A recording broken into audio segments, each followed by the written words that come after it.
Gipaningkamutan karon sa Visayan Electric Company kung VECO nga babalik sa normal ang power supply sud lang sa pipila ka semana.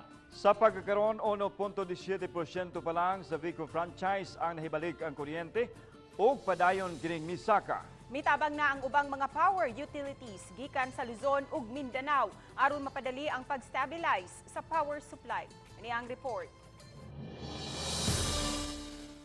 Dili tulo o 5 ka buwan kung dili pipila lang kasimana ang paabuton aron posibleng mabalik na sa normal ang supply sa kuryente sa mga dapit nga ubos sa VECO franchise. Kini ang ipinahayag ni Anton Marie Perdices, ang presidente o COO sa Aboy Power Distribution. Apan, gipasabot niya dili sayon nga proseso ang kasamtangang gihimo aron masiguro nga maserbisyohan ang ilang mga konsumidor. Dili moubos sa 500 ka mga poste ang nangatumba sa pag-igo sa bagyong Odette. Diin matag natumba nga poste gikinahanglan og 12 ngadto sa 24 oras ang trabaho. Hinuon aduna na mga counterparts nila sa ubang madapit sa Luzon ug Mindanao nga mipadala og mga tao og kahimanan. I would appreciate if we could please be patient, and we're really honestly trying to do the best that we can, the fastest that we can, to get everybody energized as soon as possible.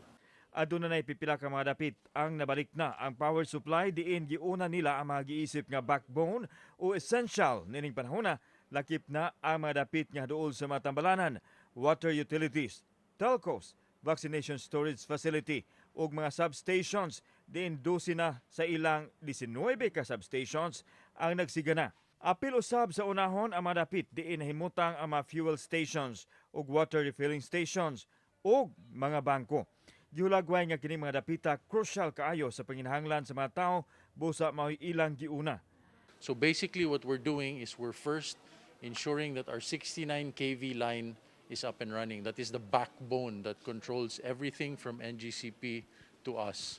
Adunay 474,000 ka mga total customer ang VECO franchise diin, 1.17% pa lang ang napasiga.